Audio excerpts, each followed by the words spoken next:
We've been around. We've been around for about 30 years, and we have over 35 policy experts in the areas that you see on that first slide. Environment and agriculture is smack dab in the middle, and a really long track record of success across the board, and working in a bipartisan way. Both chambers, a pretty good track record with respect to appropriations and authorizations. And we really try to have long-lasting relationships with clients, make sure that we're not just trying to push something across the goal line, but really be more strategic. My own background is I've been doing government relations and higher education research for almost 20 years now, which seems crazy to say. I've been leading the ag portfolio at Lewisburg really since around 2009. We first started working with the American Society of Plant Biologists back then, and at that point really beefed up our ag capabilities. We represent numerous land-grant universities as well as non-land-grant university colleges of agriculture. So have some familiarity, especially from the research side of how you all operate. Obviously have some familiarity with extension too, but I would say research is probably where we're most familiar. We can go to the next slide. So in order to have time for discussion, I'm going to keep a pretty high level overview of where we are and talk about the updated appropriations outlook in the year ahead. I apologize for many of you that may have seen the slide before. I sound like a broken record, but I feel like it's important that folks understand where we are in the process. So March, we are at the end of March. FY22 was finally finalized in the past couple of weeks. And I think overall what you saw was across the federal R&D and education enterprise, positive, just not the big steps that a lot of people were expecting. But I think the important trajectory is that it's forward momentum and we're making progress. We anticipate, as of this moment in time, March 28th is the date that we will see the president's budget request released. I say in this moment in time because it is the worst game of telephone in DC right now of when the budget request is going to be released. However, March 28th is the day that we are hearing pretty consistently right now. The big question is what details are going to be released. Are we looking more of a skinny budget? Are we looking at the full budget request? I think I tend to err on the side that we'll be seeing pretty good details on Monday. Maybe a few agencies will lag behind. But for right now, we're anticipating seeing that full budget request next week. So that gets us to April. We're going to have our first budget hearings. We're going to have the first appropriations hearings as well. Gets into May and June, where you're going to have your hearing markups. That's going to continue into July, where August you have kind of the sprint for campaign season, really picking up going into that fall timeframe. September, October, Congress comes back to basically pass a continuing resolution to continue to fund the government past September 30th and into and beyond the midterm elections. The midterm elections in November, if you were to ask me what was going to happen right now as of today, you are likely looking at a Republican House next year, a probably high likelihood of a Republican Senate next year. I will say that varies day to day on how that is shaping up. But regardless, a very small margin in the Senate. And what is going to happen is, depending on how midterms shape up and what the new leadership would like to do, if there is new leadership, they may punt on FY23 or they may wrap up FY23. There's any number of rationale I can give you on why that will not happen, but we will not know until it happens. And of course, in the purple box is a description of all the things that could disrupt the appropriations process and what's and any other process that's going on, like the competitiveness legislation, the farm bill hearings that will start picking up pace in the summer. But Russia and Ukraine is always in the back of everyone's mind right now, and how serious that issue is.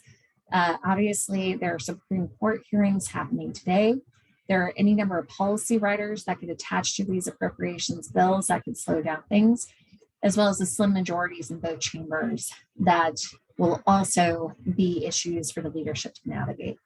So this just gives you a picture of the year ahead and where we are. And let's talk about where we are going. So next slide. So this is a snapshot of this moment in time of the APLU BAA FY 2023 NIFA priorities. I hope it's big enough for you all to read. I realize there's a lot of numbers on here it might be hard to read, so I apologize for that.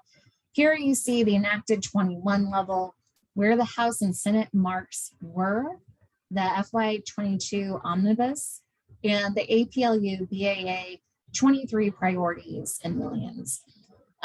What I think is interesting here is that for the first time, at least that I'm aware of, we have an official appropriations ask for infrastructure, 365 million. That is building off of the great momentum that you all built last year in advocating for the Research Facilities Act to be included in the reconciliation package. Given that momentum and the huge progress that was made, we didn't want to let go of that. We want to continue that forward.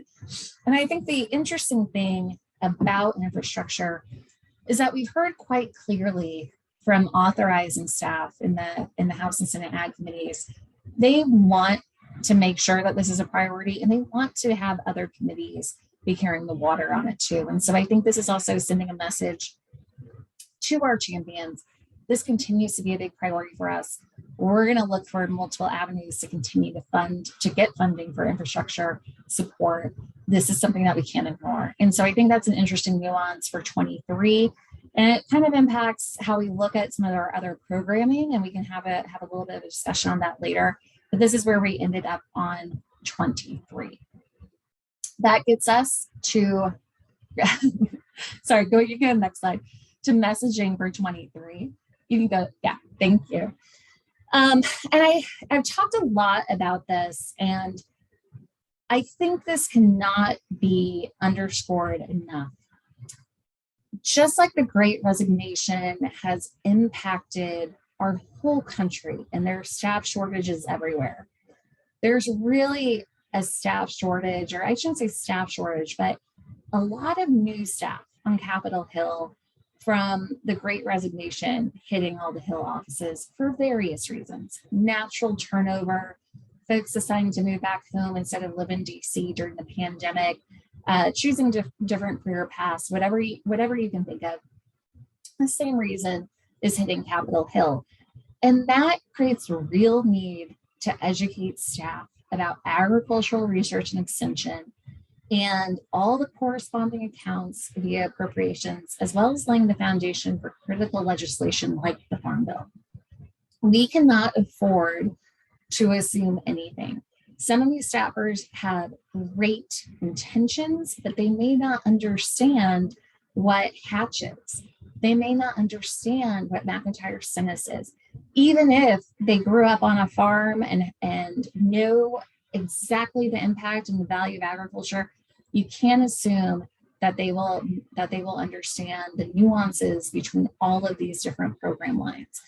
And so participating in education activities are critical. And I don't know if Linda is there, but I just want to say, she testified to Congress earlier, I guess last week. I'm trying to keep track of my days on climate and taking advantage of those opportunities to participate. Oh, and thank you, Jennifer. She told me Glenda's in the room.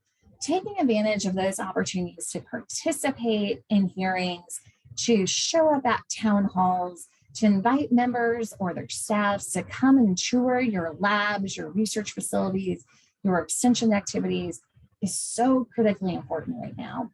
The more visible we can be, the more education we can do, the more we can move the dial and really create champions that will be able to participate and support our work. And so that's really, really important, I think, for 23, given that we're most likely looking at a CR. I mean, miracles do happen. I would love to not see a CR for agriculture beyond October 1st. But I think given 23 is going to be a long year, we're also going to have an election. We're going to have new champions to educate. Getting in that education mindset is so, so, so important. And then I think the other key is before looking and have optimism. I think a lot of times we talk about the next 100 years, what are the challenges? What will it look like 100 years from now? I think in agriculture, what we're seeing is it's not the next 100 years. It's the next 40 years. It's the next 20 years. It's the next 10 years where we're going to see dramatic changes. And we have to be able to address those changes that we're not going to be able to if we don't have the investment and the resources we need. I think of this as these staffers and these members, they want to do good. They are committed to doing good. And they want and they believe in the mission of what land grant universities do. And I think playing up to them saying, this is a legacy that you can be a part of. This is something you can build. This is something that we can work on together, and it can change the face of American agriculture is really powerful. And so those are the messages that I think we don't have to use, oh my gosh, the world is ending if we don't address these. I think we talk about the opportunity of agriculture. I think we talk about where we're going and the opportunity to solve these challenges, that we're not up against insurmountable issues, that we can tackle them, but only if we have the resources. And last but not least, follow up and show up often. Again, take advantage of every opportunity. If you're invited to testify like Linda, please do so. If there's a town hall, if there's a coffee, there's a meet and greet, show up and be counted and be that voice. Don't assume that anyone is going to do it for you. Showing up and creating those relationships is so important. And you guys are just the most powerful army, and we want to be able to take advantage of that.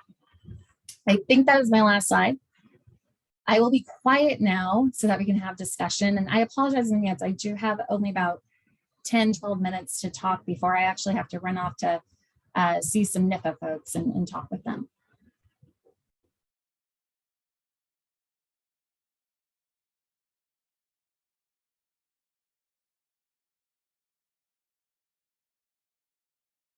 If I'll be able to hear y'all, if you need anything, let me know.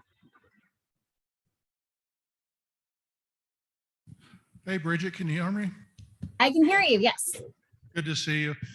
Bridget really wanted to be here, but a lot of things going on in DC if you don't know it yet. And so we're trying to closely track what's happening. And I want to help create the dialogue with her because she's here to listen to you. And a couple things I'd share to start this conversation is when we awarded the contract to Lewis and Burke and they started in January, it's a lot different relationship than we had with our previous advocacy firm.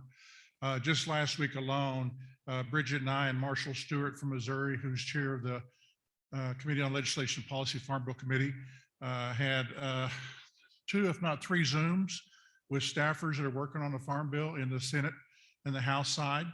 And I will tell you this, they love extension. 3 out of the 4 knew us well. 3 out of the 4 were educated by us, and they want a message they can carry forward on our behalf. And so I think it's critical we think about what that messaging looks like. I think the challenge that we have, and many of you have been involved in these conversations, we are trying to enact FY23 and beyond priorities in a very fluid situation. And because of the timing of Carrot Oz and having everybody on the Hill, the first part of, did I say Hill? Okay, I apologize for that. It's just Southern talk. So from the Hill, I'm looking at good one. I think that's what did it, Jeff. I looked right at it. But as we look at that, we had to have a message to carry forward. And that message may change because we went forward with our FY23 without having FY22 numbers. We're comparing those. As Bridget just said, traditionally the president's executive budget comes out the second week of February. We're now talking the last part of March before we see that.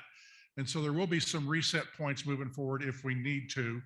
But we're really trying to move forward under a couple of assumptions. Is one, if you don't ask, you don't get.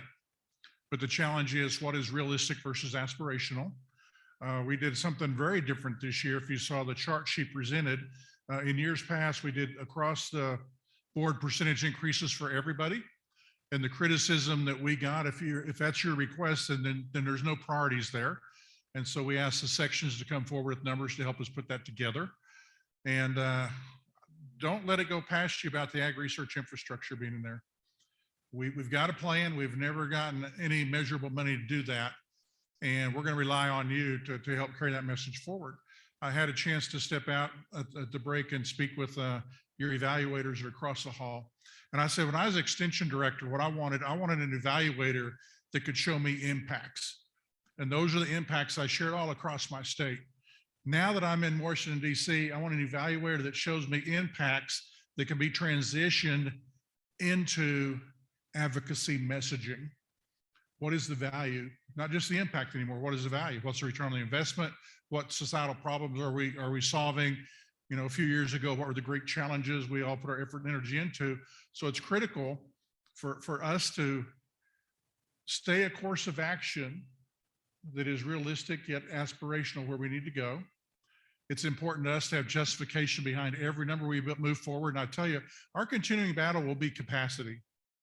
You know, if you're not a university that receives capacity funding, you have no interest in capacity funding.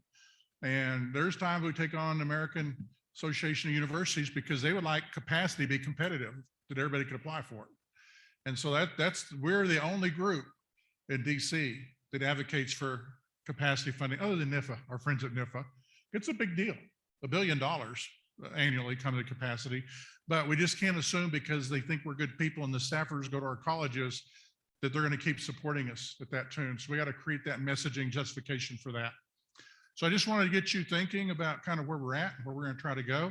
And I really want to give you an opportunity to visit with Bridget and get her thoughts. And I will tell you this, since the contract started in January, Bridget and I visit officially on the calendar once a week, unofficially probably 2 or 3 times a day. We were comparing Zoom notes the other day, and we were both going to 3 different advocacy meetings on the same day. I think it was a very long Tuesday we had last week. She is engaged. I feel like we have somebody working full time for us that is responsive. And I know she regrets she can't be here, but this is a good way. We've learned a lot since you guys were the first national meeting research, ESS, back in September, I think, when you guys hosted. We've learned a lot in those times. That's great. Got these little gadgets and things. I just love the West. But I think we've learned a lot. And I think moving forward, we can have better advocacy updates through the use of Zoom and not trying to all get together at one place at one time. And before and I hope you guys are thinking, because I really want one of those really good questions to come for Bridget. But I want to thank those that have taken on leadership responsibilities and leadership roles. It is not easy doing this during a pandemic. It is not easy doing this when you saw the little shaded box of all the things that are happening in DC right now. And we didn't even get into Build Back Better, which kind of, you know, was something we had to play to the end. And I have been told that it's now in a deep dark hole and won't come back. There are some people that think it might come back, and we got to pay attention to that. But I'll tell you what, your leadership has been exceptional to work with. We have Mark McGuire is on the policy board of directors. Glenda is on the budget advocacy committee. Glenda is on our small working group about ag research infrastructure. Brett pops in every time we need Brett to show up, and I thank you for that. And if you didn't know or didn't hear, Glenda was on the Hill. Was that only last week or was it even this week? Last week. It feels like, yeah. And gave testimony. And the one thing she told us that she would do and did do is not just talk about research portfolio across USDA, but specifically talked about the value of extension and research. And if we're not taking that message forward, it's not being carried forward. And so appreciate you, Glenda, doing that and making those references was very, very critical. So did I stall long enough? Yeah, you have a question. I think he'll bring your mic around. If you wouldn't mind for Bridget, if you'd introduce yourself and your institution and maybe your position. Hi, Bridget. I'm Scott Hulbert from Washington State University. I'm the ADR research guy. I'm wondering about the 350 million for infrastructure that we've already started campaigning for, but have no idea how it would actually be rolled out. Would it, you know, whether it's grants or some capacity fund type model or something like that? Great question. And Doug and Linda can always step in if I misstep, but this is going to be putting funding into the Research Facilities Act, which last year, when you all were just, you know, doing your EPIC campaign to get research infrastructure support in the Build Back Better package, that was the same idea, funding for the Research Facilities Act. So that is an authorized program. It got reauthorized in the last Farm Bill, and it's to run competitive grants. So my understanding is that this would be competitive grants that only land grant universities or non-land grant university colleges of agriculture are eligible to apply for. So how USDA, if funding were to come through, how USDA would actually execute the grant program, I don't know that that discussion has taken place. Doug can step in and correct me if I'm wrong. But the key right now is getting the funding. And then once the funding would start coming through, USDA would execute a competitive process is the way I understand it.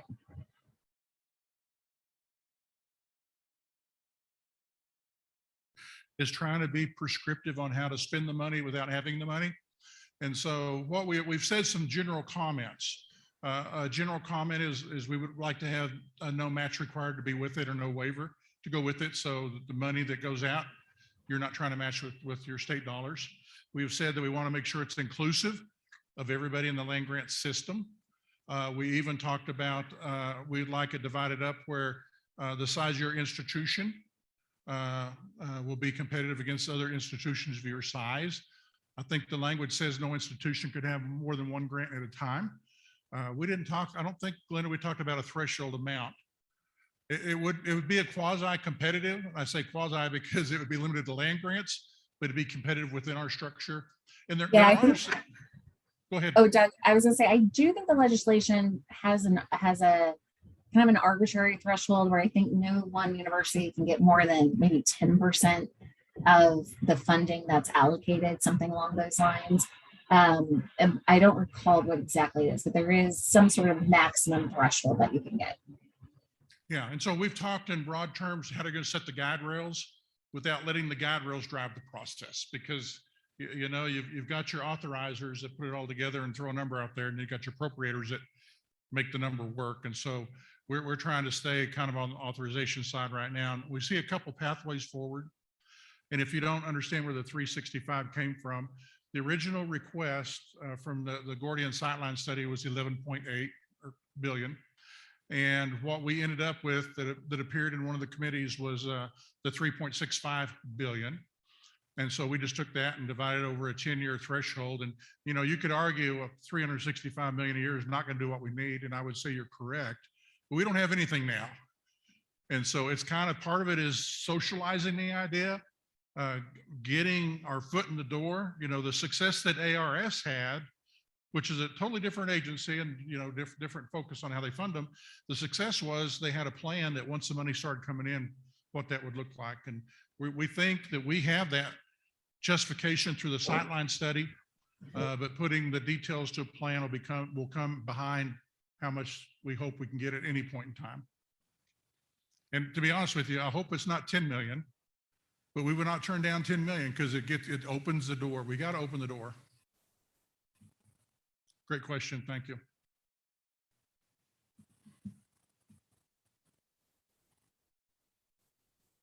Well, we're letting Bridget off very, very easy. Doug, I'll just make one more comment. You know, while people think about questions they want to ask, you know, I'll say Lewisburg, we are still learning all your all's priorities. We want to be accessible to y'all. And again, I sincerely regret that I could not be there today. We have a team of 4 other folks that work with me on the BAA account. So I kind of put this out here as not necessarily come one, come all, but hopefully, you know, we can be having some points where we can touch base and really take advantage of the, you know, the technology to connect. And, you know, if there are concerns, if there are questions, you know, please know that we're here to try to answer them and hear them and want to understand all the broad priorities that you all have and the different perspectives. And I just put that out there for general feedback that we want to make sure that we're inclusive of everyone as we go forward and really just appreciate the opportunity to work with y'all. And a couple things in the introduction in case you missed it. Lewisburg Associates is really started and still focuses on institution of higher education, research and education agendas. And if you saw all those little categories they work in, they bring an expertise to a lot of the other federal agencies that we did not have in the past. I'm not saying it was the previous firms. It's something we didn't call on them to do. But you know, in the world of agriculture and ag research and even extension work, you're here in the Department of Energy, Department of Defense, Homeland Security. Everybody's talking about us. We need people in DC that help us take the message forward on how we can partner. And I think the Excite program that Extension had with the CDC is a great example of that, how that happens. And well, the dream I have is that people come to us instead of saying, we need to create something to do that. Don't create it, we got it. The land-grant system, you already have it. You've paid for it, you own it. Let's see how we can be appropriate partners moving forward. And I don't know if, oh, I thought I kicked you off, Bridget, because something happened here. I feel the pressure of being up here, Chris. Just Well, I know Bridget has to go because she's got another meeting to go to. Oh, if I was just giving a word, I had a fire truck going past my window and I could not hear what y'all were saying. I sincerely apologize. Well, I'd like to thank you on behalf of the experiment station directors and extension directors that are here for joining us and for the update you gave us. I think now it's time to move on to Doug Steele's presentation. I think everybody knows Doug already, and he's kind of introduced himself in a sense. But he's been the vice president of APLU for food, agriculture, and natural resources since 2019. He's got a long history with land-grant universities at Texas A&M and Montana State and a number of other institutions. And I don't think much more of an introduction is required. Doug? perfect, thank you. I was looking on Twitter and I saw some people responded. There was a question from a PhD candidate soon to graduate to start an interview for jobs. And the question was, is it fair for the search committee to ask me about my background and my family when I interview? And you think, no, it's probably not. But you know what? Every university has their own interpretation on how you interview. And you know, some people have philosophy. I'm not hiring just you. I'm hiring, you know, whoever comes with you. And sometimes you're worried about a spousal hire and accommodation. And I think it's an interesting conversation because I know for a fact I'm way too transparent about myself and my family and what happens in my world. It's very important to me. And I encourage everybody to find that balance of success that is no longer a work-life balance. I think it's an energy balance that you have to have between your professional career and your family. Because there's sometimes, last week, my professional career took all my energy with FY22 coming out. And I got some family things coming up that can take a lot of my personal energy, but I want to share a story with you. True story. And once again, I'm going to share it because you probably don't know that Jeff Good and I both started as assistant county agents in the Texas Panhandle almost within 2 or 3 months of each other. And, you know, I always thought that assistant county agent probably the lowest you could be until I got to a campus and found out what research assistants have to do. And so it gave me a different point to look at.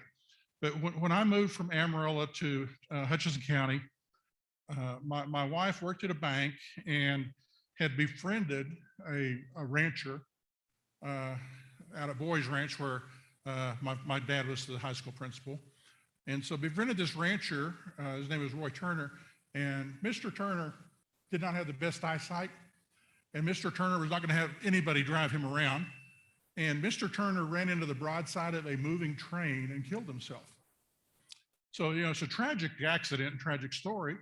And all of a sudden, my wife gets a call from Mr. Turner's legal counsel and says, you know, Roy thought the world of you. And my wife worked in new accounts, and it was more about making old people feel good about themselves.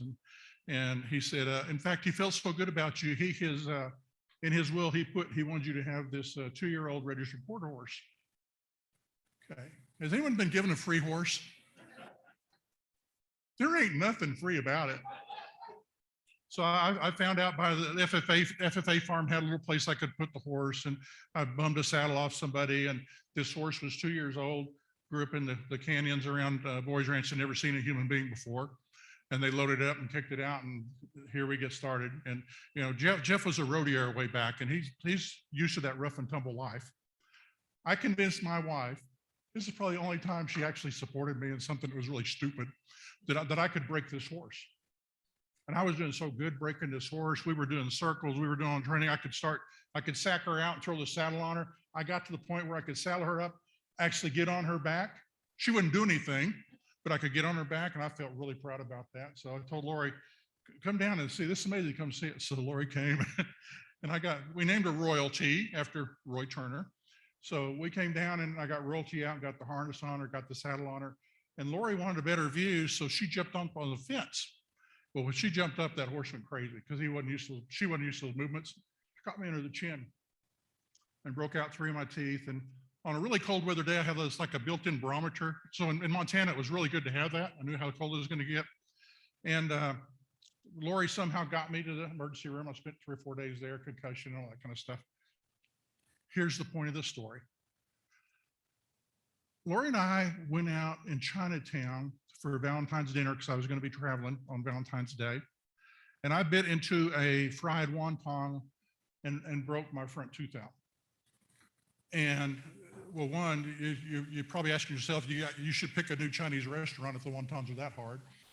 But I went to my dentist. He said, how long have you had that fake tooth? And I said, 1987.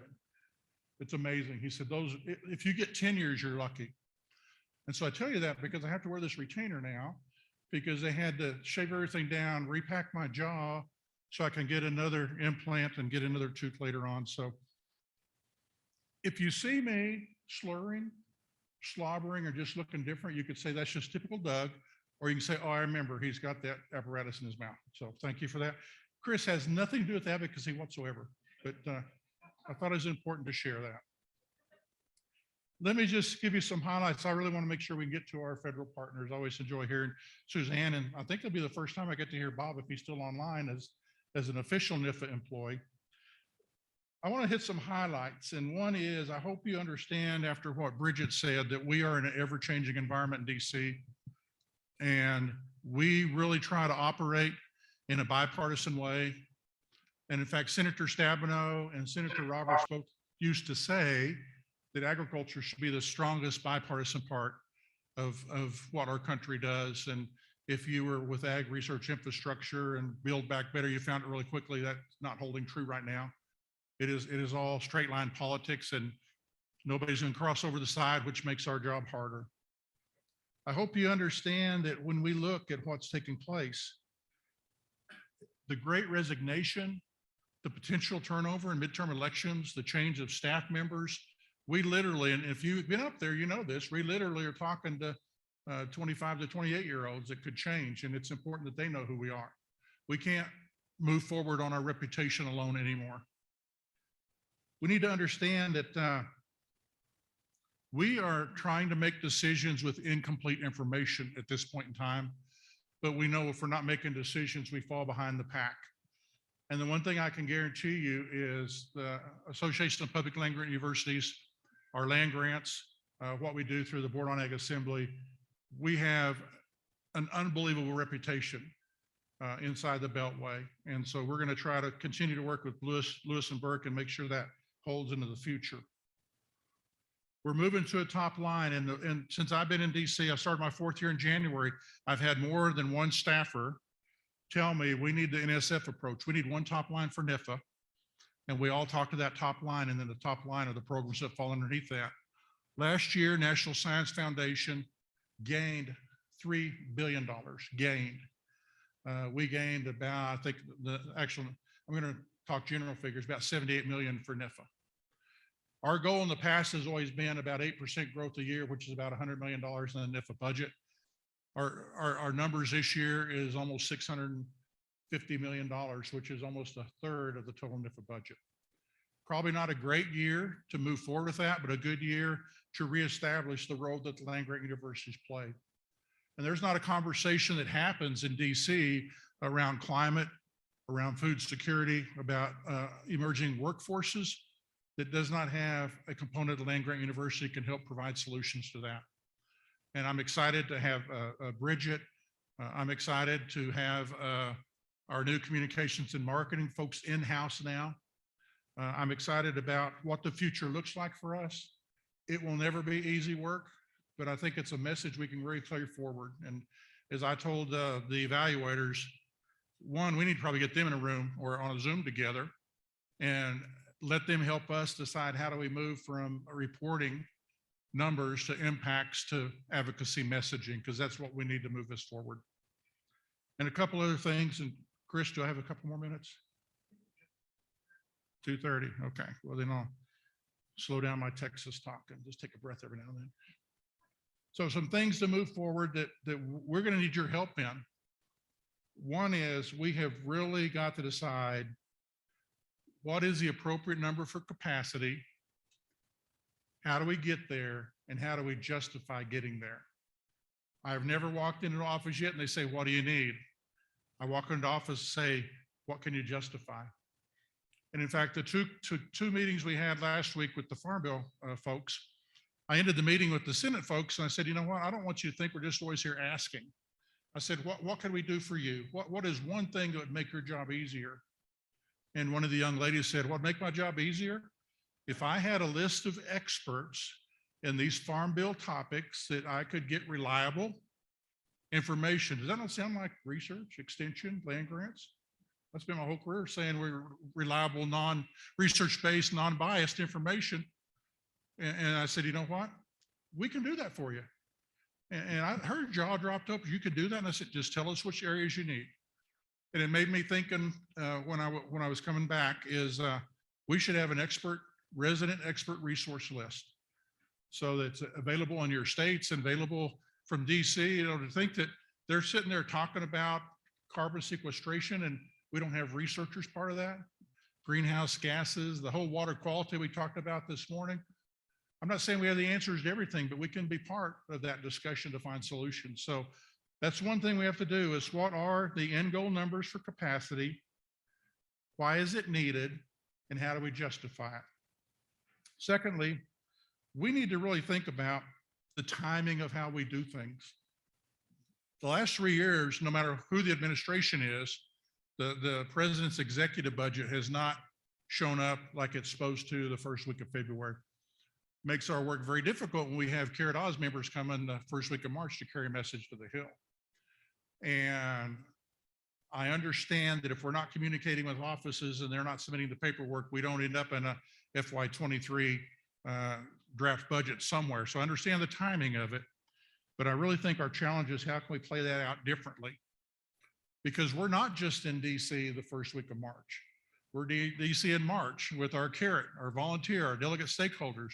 We're in DC in April with PILD, our professional leadership teams are there on the extension side. We're in DC for our joint summer meeting in July. We're in DC when the 4-H kids show up for National 4-H Conference. I talked to Bridget and I said, we need to sit down and have a discussion. What do we want those groups to carry forward and what's the message to bring with? And I was talking to one of the young ladies from Reno, and I said, wouldn't it be cool when the kids go to their offices if they actually say, this is what 4-H has done for me? That's what they love. And I don't know if you've ever been in a situation where you're going into legislative office with a kid wearing green. I guarantee you, you become wallpaper. They want to talk to that kid. They want to know their experience. I'm not sure we spend a lot of time, we being the national level, saying, how can you leverage our advocacy messaging? You know, what happens if a PILD or a researcher is there and they want to know how does their outreach and programming impact the clientele that we serve? I'm not sure they intentionally go in and share that message. And, you know, just personally, this is not being recorded, right? It is? Okay, well, darken out this next comment then. You know, we're part of NCFAR, which is a group that also supports a lot of things that we do, National Coalition for Food and Ag Research. They used to do lunch and learn back in the days when you would go to the Hill. And every lunch and learn, they would more than likely recruit our people to give that session. I am great with that. But it didn't really highlight what we were doing at Land-Grant University. It highlighted the relationships that NCFAR had. And I would, in this day of Zoom, I would like maybe every other month, we're offering a timely topic where these staffers will sign on and listen to it. My wife and I joined a very urban inner city church, and their focus is on the really the 25 to 35 age. It's a very young congregation.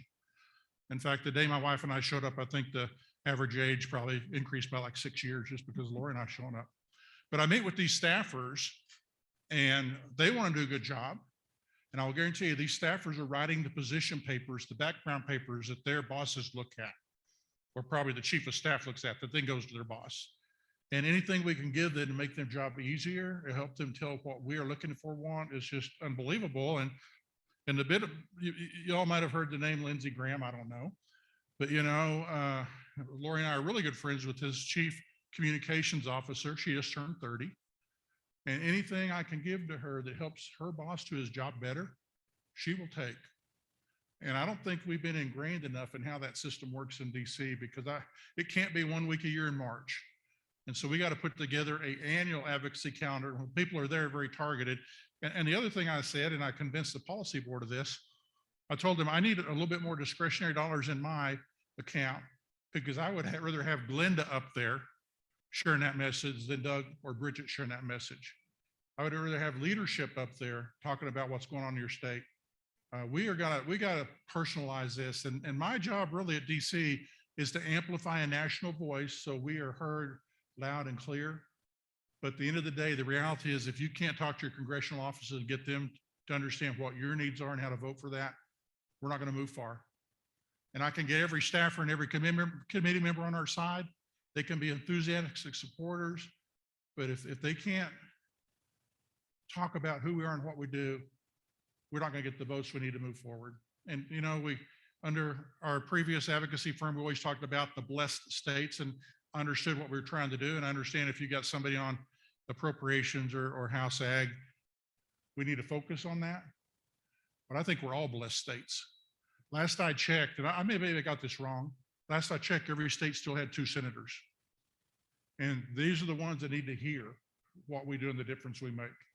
And I'm excited about that. So moving forward, and then Chris will give some time for questions and answers. Moving forward, what I see happening, I see taking more opportunity of Zoom to bring people together, because I don't like when people say our advocacy process is not transparent. We're not informed. We don't know what's going on. And a lot of this has to be done behind a dark curtain. And in fact, I even told Louis Burke, if you're meeting with people, I don't need to know names. I'd like to know the discussion. I got in one of those awkward, weird situations where somebody had just talked to the NIFA director on behalf of us and the BAA, and I just happened to be the next person to talk to the NIFA director and had no idea that meeting took place. So I'm trying to minimize surprises so I can be supportive moving forward. And now we're going to have a new NIFA director, well, an interim and then a new director. So the whole communication, informing influence is going to start again. So one is, I think we've got to be more transparent in what those strategies are. We have to have a multi-year approach. If you're sitting out there and you think we're going to get $11.8 billion for research infrastructure in 1 year, I hope it happens. Maybe that lady that just gave 4-H $50 million has some extra change around and she'll look at us. But that can't be our strategy. And our strategy can't be, let's survive on hope and a prayer. And I believe in both, but it's not a good long-term strategy, because it's not going to get us where we need to get. We got big needs and big numbers. And I think part of it is because we as a system have not been aggressive enough in the past, and it's time to make up for that. And then finally, what I would say is that, my goal is, as we move forward with our advocacy efforts, that people fully recognize and comprehend what an amazing system of land grant universities we have that is specifically American. Not another one like it in the world. If we lose it, it'll never come back the extent that we have now. And so it's really been a pleasure for me to work and represent you. It's been a difficult 2 years under the influence of Zoom. Dr. Steele called me and invited me to go meet at her office about 3 weeks ago when she was in town.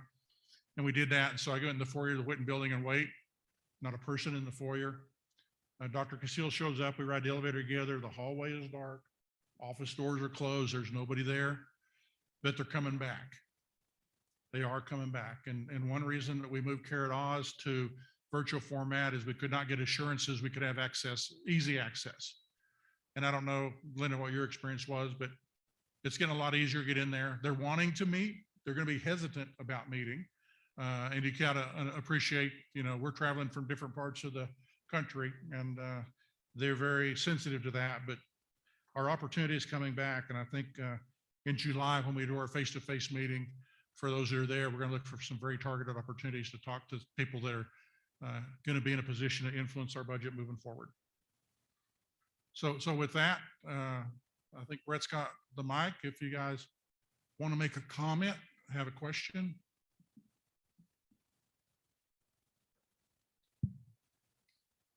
Doug, I'll go ahead and start.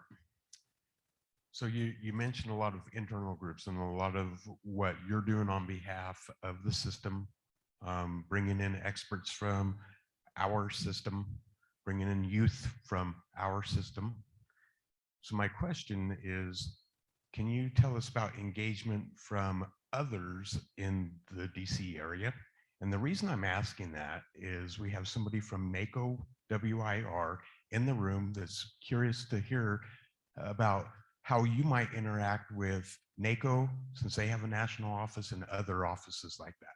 Yeah, that's a great question. Could our NACO person identify themselves? Good to have you here. You know, I'll be honest with you, NACO's kind of been hit and miss at the federal level. I think back in the olden days, when we had that shared position, we had better communication moving forward, and we've lost that several years ago. Even when I was in Montana, I found out the majority work between our associations of counties and our extension programs happen locally. And so we've had great conversations. I wouldn't say we've hit any home runs. Rural broadband, we kind of got together on that. It's probably an area we need to be more intentional on moving forward, because a lot of our, you could overlay what our needs and priorities are, and they line up very well. And if you've been in one of those counties that actually had the NACO chair, those have been really good relationships moving forward. When I got to DC, I was really surprised that we do not have good connections with national commodity groups. I would say our strongest connection is Farm Bureau. Over recent years, I think National Association of State Department of Agriculture, because of Barb Glenn, and I think with Chuck Connor, we'll be fine there too. But even if you look at Farm Bureau and their national policies, and I've talked to Zippy about Mr. Duval about this, we drop out of their top 10. And so we, you know, and it's almost like the NACO situation. Farm Bureau happens at your state level.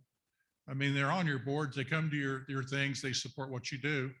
So that's been a goal I've had, and I think we can move forward with LBA. But I told Lewisburg Associates, I told them they're leading advocacy, and Cron and I will lead the coalitions. But depending on how you want to look at it, the SOAR Foundation, Supporter of Ag Research, and there's an Afri Coalition.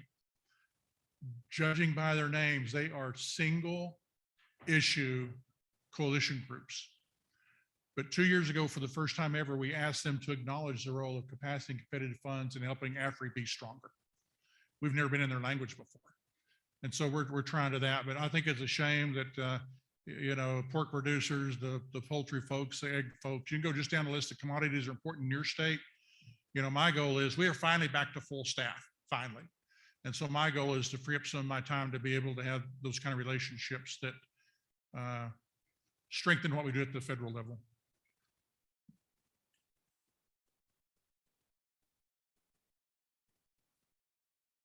We are actually trying to build our own coalition.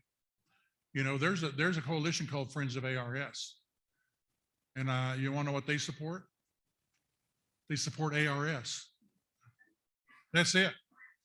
And when we started to work on ag research infrastructure, we had more than one staffer say, well, no, we're already supporting ARS research. You know, we don't need to duplicate that with the land-grant universities. And one, we're cautious, because the worst thing I can do is recommend take money from somebody and give it to us. That's not a great way to have good partners moving forward. And secondly, a lot of the ARS research dollars does great benefit to your systems. But I just want to make sure they're clear on the fact that ARS research dollar investment does not translate into ag research infrastructure investments for the land-grant universities. And you got to talk to a lot of people to help them understand that. Well, we're available anytime, so please shout out. If you have a question, let us know. I wish I could tell you with 100% clarity that we're on the path we need to be on. I'm very comfortable where we're at.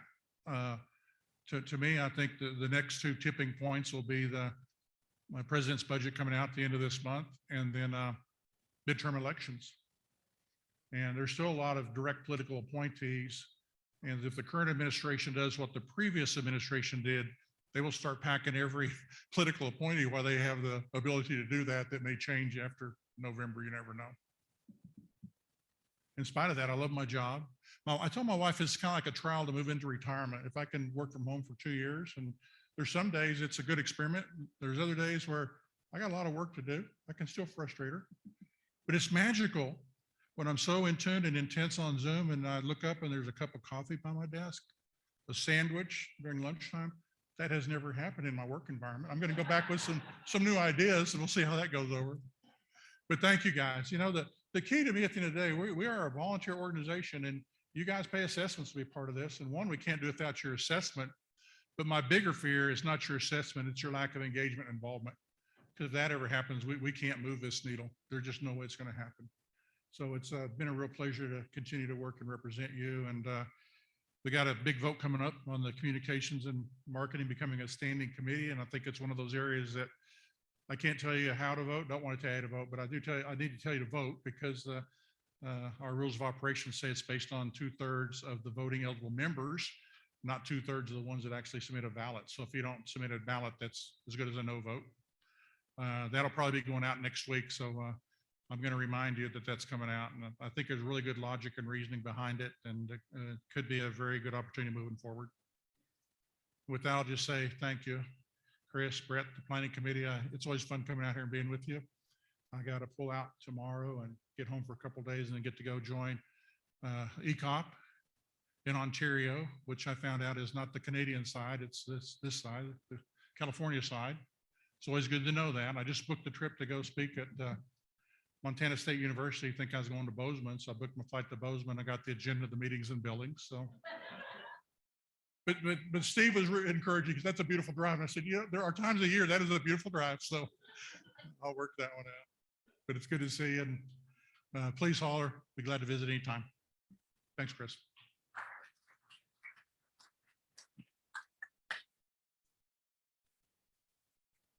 Thanks a lot, Doug. That was a great message you delivered. Next, we're going to hear from a couple of our NIFA representatives who will update us on what's going on with NIFA. The first is Suzanne Sluka. Suzanne is the Deputy Director for Food Safety and Nutrition at the Institute of Food Safety and Nutrition. Prior to joining NIFA in 2020, Dr. Sluka served over 15 years with Cooperative Extension Service as the Associate Director at Montana State University Extension and in several leadership roles at South Dakota State University. The second representative from NIFA is Robert Godfrey, who's going to join us virtually. He's the Division Director of Animal Systems in the Institute of Food Production and Sustainability at NIFA. Bob is relatively new at NIFA. He came to NIFA in 2021 after spending 28 years as a research faculty and experiment station director at the University of the Virgin Islands. His research was in reproductive physiology. He studied St. Croix white-haired sheep and Senepal cattle, as well as the impact of the environment on livestock fertility, health, and production. So without further ado, I'll turn it over to Suzanne.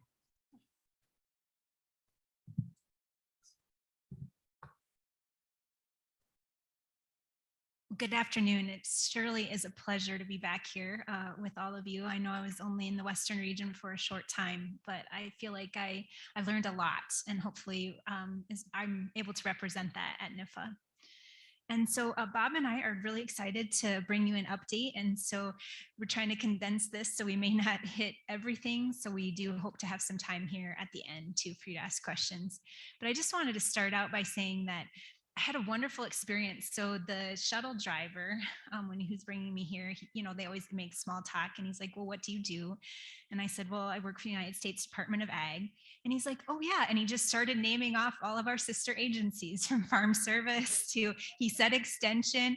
I was like, oh my goodness. So Nevada, whatever you're doing. And then I get to the checkout to check in, the check-in desk, and it's a young woman. And she asked the same question, what do you do? And I said, again, thinking, okay, is she going to know? But I say United States Department of Ag, and she's like, 4-H, FFA. I mean, so it's like, Nevada, you have it going on here. So I just wanted to say that was a nice welcome to come and join you all.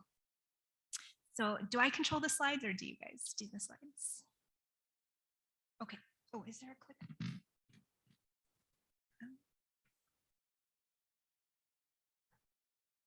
Oh, down here. Okay, here we go. So hopefully you've seen these by now. So I'll just skim over them really quickly.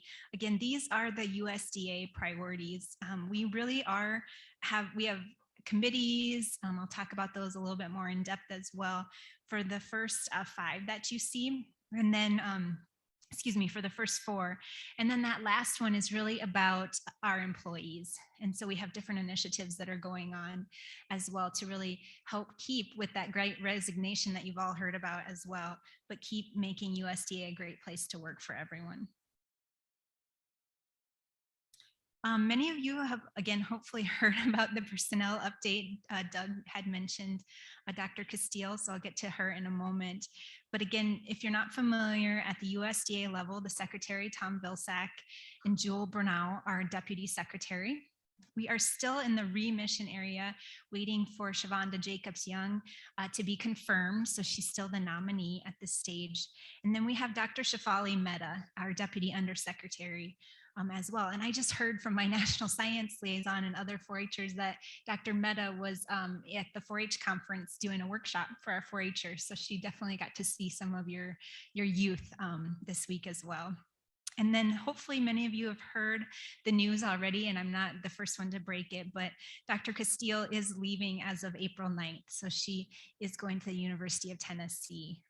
And so I don't have any news to bring to you at this point, but as Doug mentioned, we will likely have an interim while they wait to make that permanent announcement. I did want to bring another update. That is our downtown building in Kansas City. So again, on October 1st, 2019, we relocated. And right now we have about 310 staff.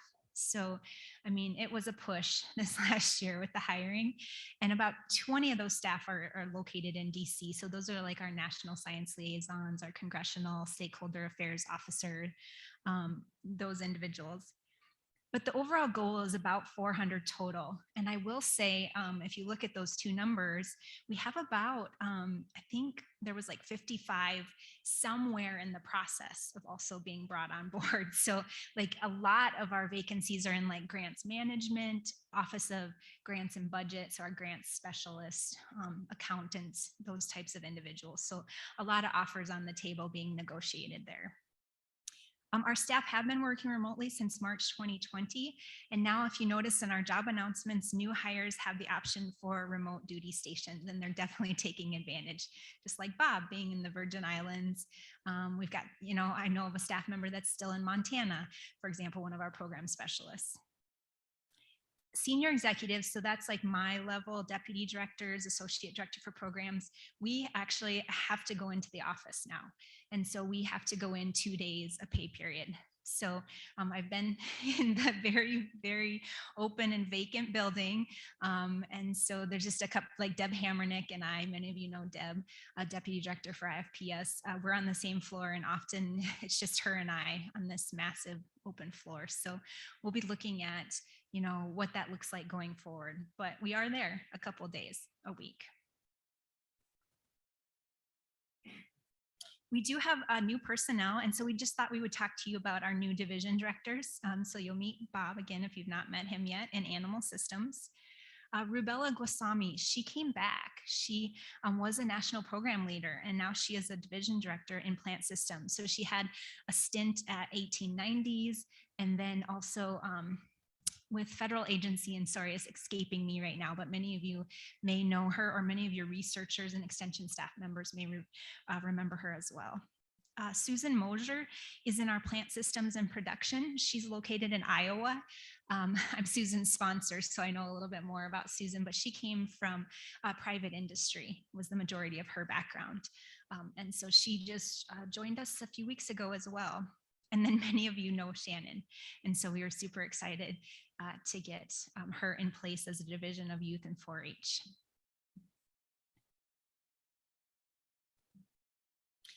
We have some more openings for national program leader vacancies.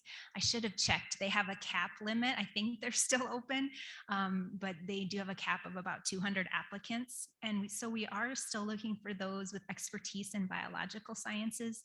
You can see some of the degrees that we're mentioning up there, but we're kind of futuristic looking. So like if you see perhaps like food science and meat processing might be one that maybe in the past we haven't necessarily advertised, or technology and conservation practices, traditional ecological knowledge. You'll be seeing a lot of that in our RFAs that are coming out. Workforce development. So again, very much priority areas, and we are looking in both biological and social sciences. So I showed you the USDA priorities earlier. And so at NIFA, we've actually developed these priority leadership teams. And so I have the pleasure right now of leading an overall group, an overarching group, and we meet twice a month with all 5 of the teams that you see here. And so we really talk about those intersections. So is there workforce development and nutrition security intersections? You bet there are. Making sure that we're talking about what each of these teams are doing. And so they each have a core member that's really leading them within NIFA staff. And some of these teams, like nutrition security, is one that both Bob and I actually championed together, has over 70 NIFA staff members who are engaged on a daily basis in that area. And so the core team might be national program leaders and national science liaisons, to a division director, a deputy director, and then what we're calling an executive coordinator who really helps keep us on track. So again, if you're looking to take those USDA priorities and take them and just bring them down a little bit, I would say these are the areas to reach out to us, because we've got these teams working in climate, DEIA, market opportunities, nutrition security, and workforce development. Oh, and I just want to put in a little plug. If you like on the nutrition security team, again, last week, the secretary just announced, so if you've not watched, it is recorded. He just announced his blueprint for nutrition security.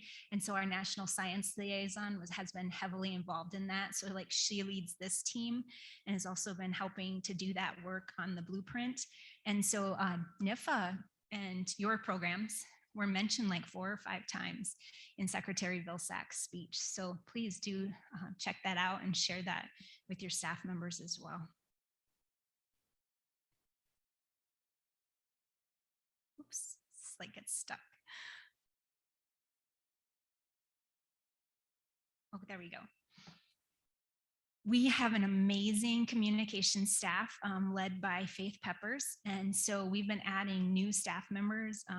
Gosh, it seems like weekly basis. I think she's pretty much getting up to all the staff members that she wanted. And so if you noticed, I think it was just last week, the new site dropped.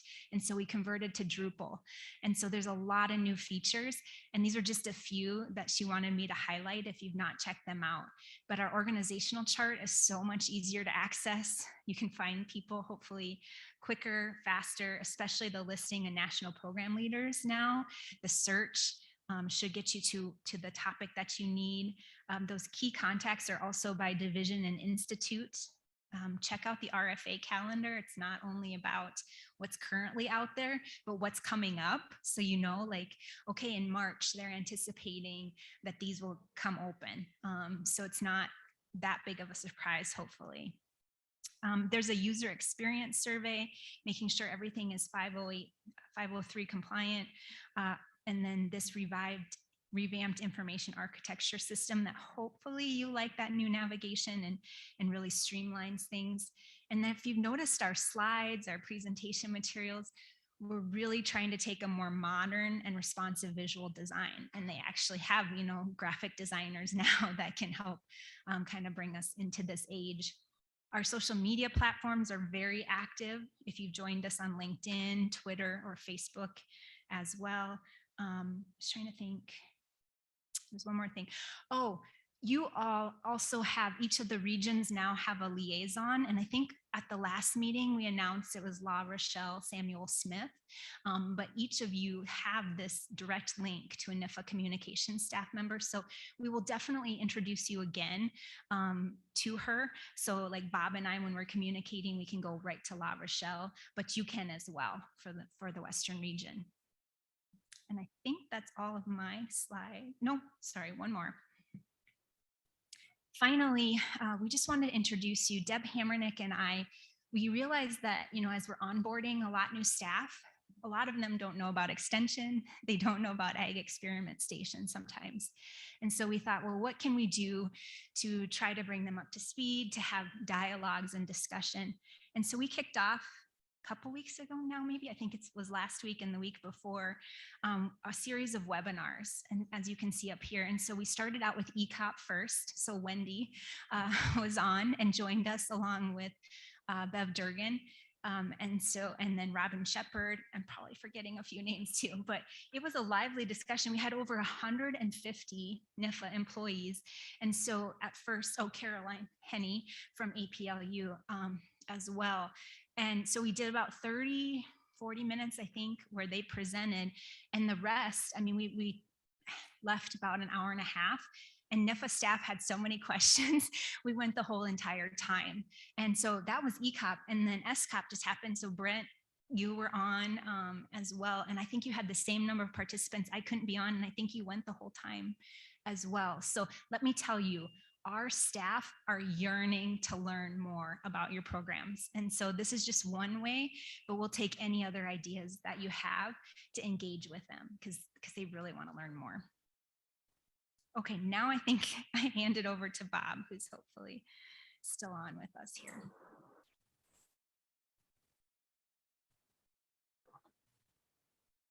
Yes, good afternoon, everybody. I hope you can hear and or see me. Yes, we can. Good.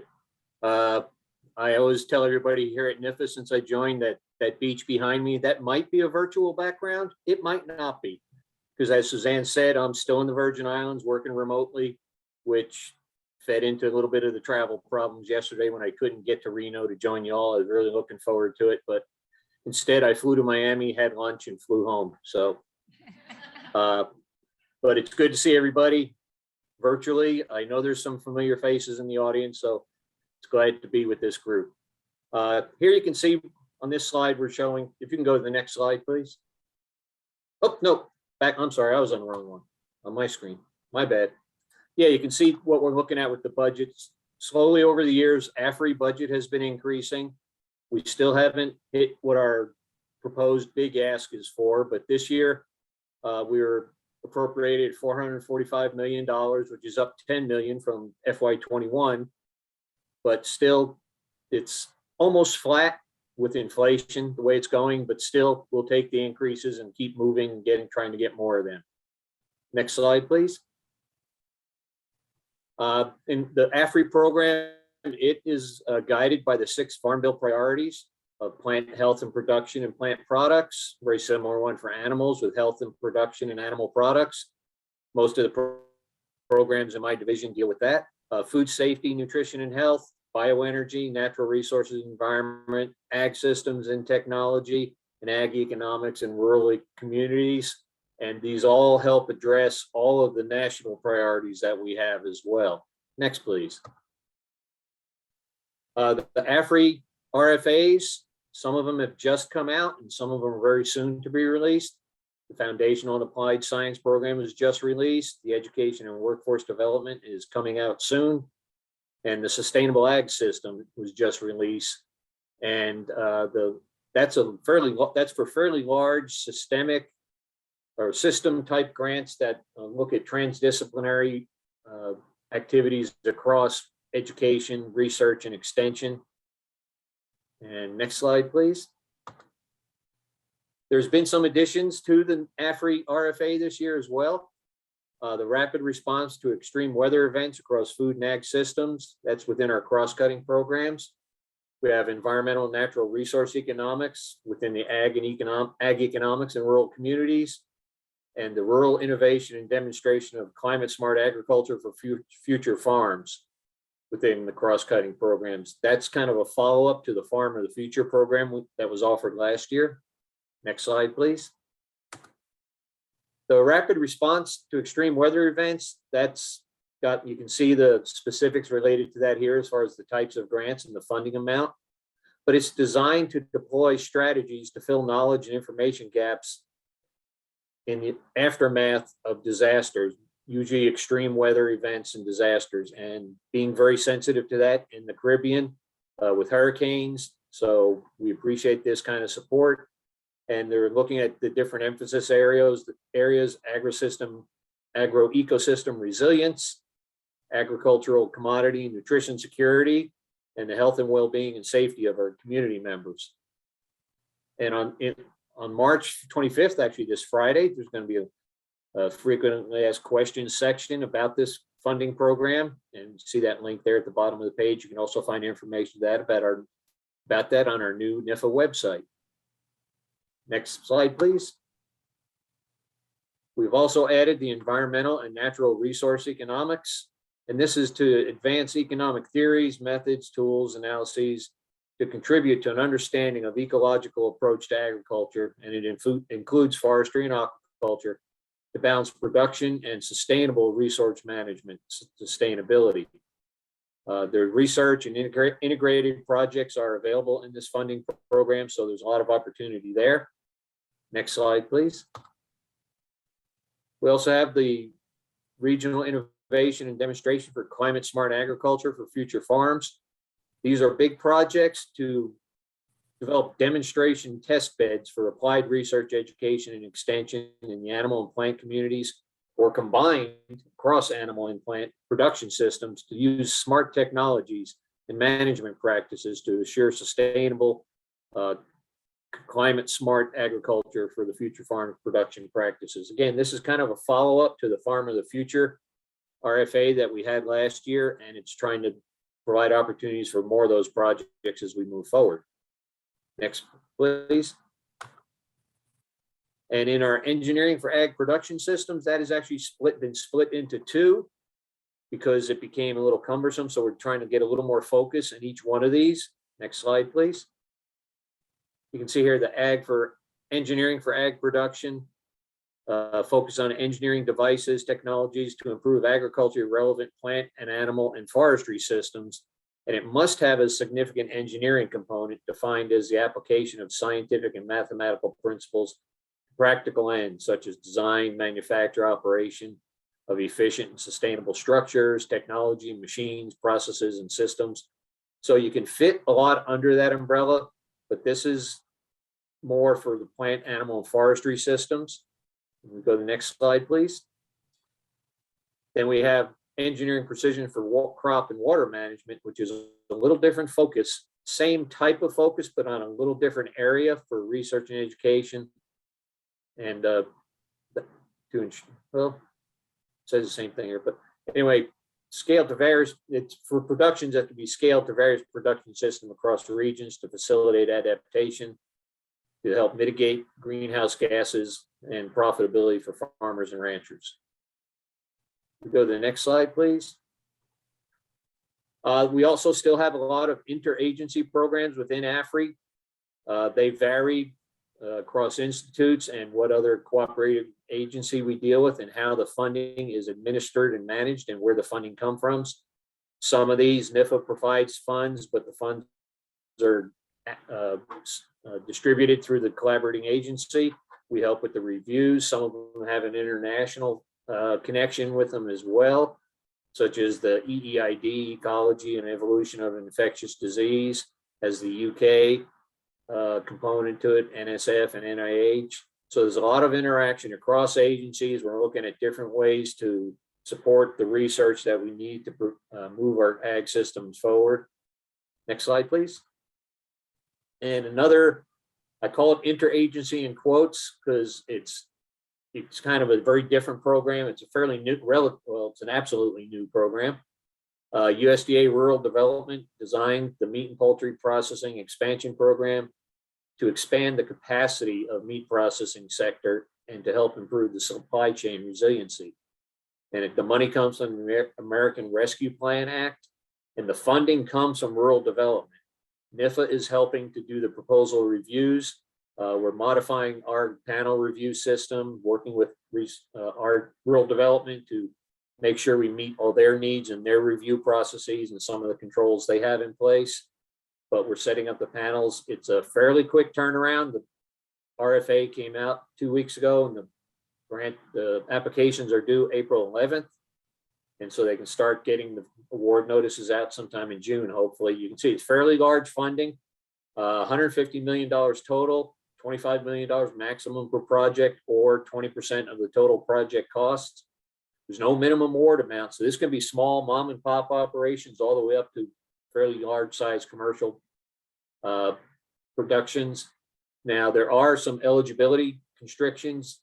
If you are holding a market share greater than and equal to an entity that holds the fourth largest share of the market, you're ineligible.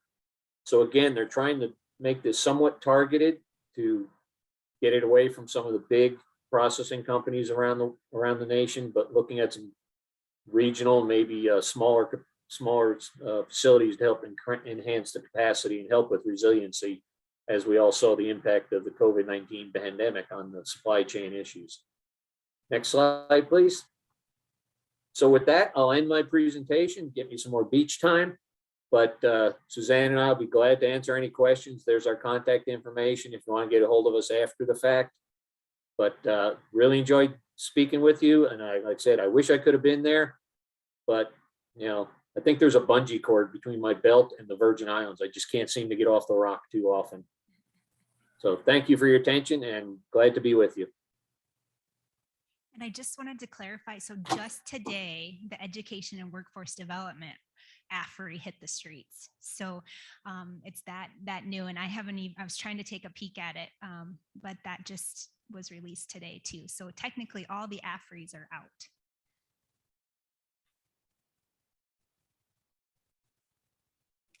Yes, Clayton. I couldn't write fast enough. How much total money does AFRI have to release this year in these grants programs? Oh, you're asking newbies. Bob? Well, in the morning, we had this morning with Parag and the other science and deputy division directors, you know, our appropriations were 445 million. So, and actually I can call up some of the slides that Mark on my computer and see what we talked about, some of that there, but there is a, you know, obviously a little difference between what we're appropriated and what we actually can distribute. And I'm trying to pull up that figure now. Yeah, I'll get to the right slide. 445. Yeah, 445 was what we were appropriated, but you know, not all that will unfortunately get distributed. Some of it has to be dealt with for internal management, but it's an increase over last year, so that's always a good thing. And then you'll see some of the program areas like the rapid response, the disaster one, you know, those are all added as well. So, you know, it's kind of a balance. You'll see some new areas in the education and workforce development, for example, too.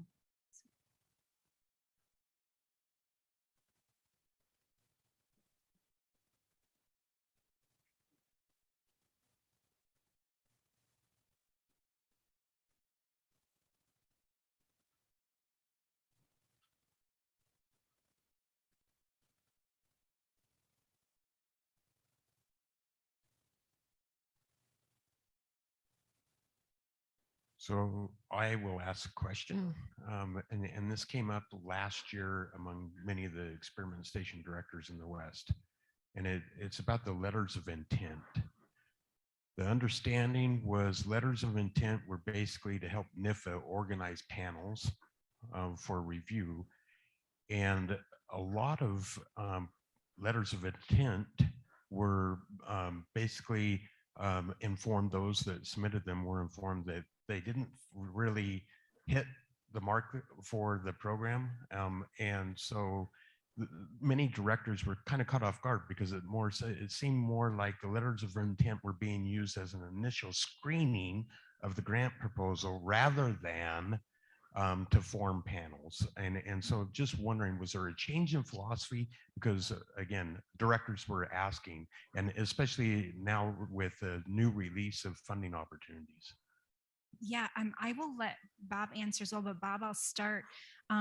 As a deputy director, Brent, I actually don't know the answer to that. That's my first, honestly, hearing of that. So maybe it just didn't happen in my institute, but I'm happy to take that back and get clarification, because I'm being honest, I didn't know that was happening. Bob, have you heard of that? Yeah, in some of the discussions with NPLs in my division, that issue has come up. And yes, it is, the initial intent was to get a sense of how many proposals we have coming in so we can have our panels in place and the right numbers of people with the right expertise to evaluate them. And yes, there were some responses saying this isn't really a proposal that well suited to the program that it was submitted to. But with that being said, they can still submit the proposal and it'll get through the review, as long as it makes it through the screening process, which is more administrative than subject matter. Just make sure they have all the documents in place. And if it gets to the review, and when it gets to the review panel, it'll be reviewed just as fairly and through the same process as all the others. So even though you may get a rejection letter from a letter of intent that you submit, you can still go ahead and submit that proposal. It really, from what discussions I've had, it really isn't terminal. So you can resubmit it, but and sometimes it doesn't hurt to call the NPL, during the time period when the letter of intent is due, to have some discussions with it. I actually did that with some of the NPLs that now work with me in my division last year when I was still at the university. Called in to discuss a proposal we were thinking about submitting and talking about several different programs to see where we could get the best fit. So, reach out to the NPLs even, during and before the letter of intent process, and that'll help smooth some of this out, I think. But yeah, they can, if you do get something saying we don't feel this is appropriate for this program, you can still submit the grant to it. That's, we can't stop anybody from submitting a grant application. And I will take that. Yeah, we'll take it back. We have what's called an AFRI management meeting every few weeks with our staff. So we'll bring it back for discussion. And thanks, Bob. Appreciate that.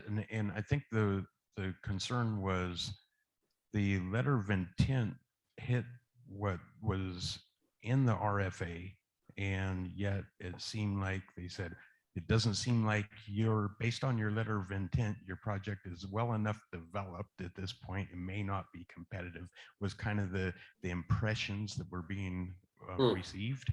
And so that's why I brought that up, so thank you for bringing that up. No, back. Yeah, we will bring it back.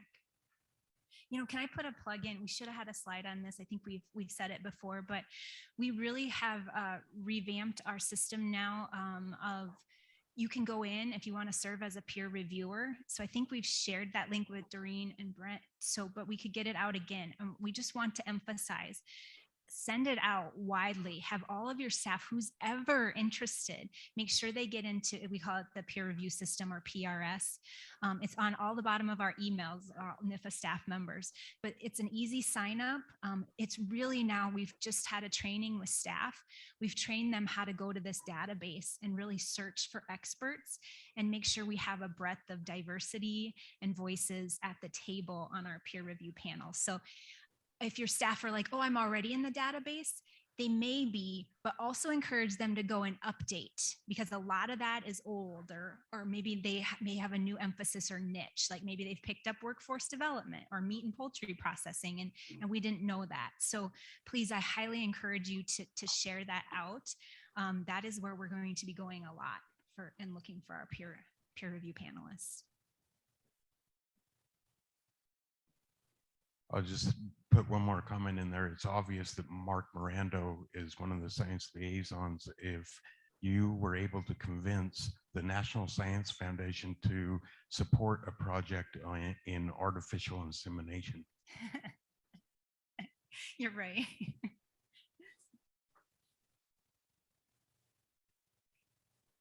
Well, I'll be around. Grab me in the hallways.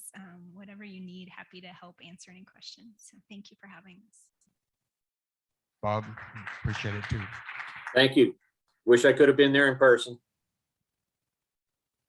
Okay, we are scheduled for a break, which will be in the hallway for half an hour, and then we will return to this room for the lightning round with the center directors.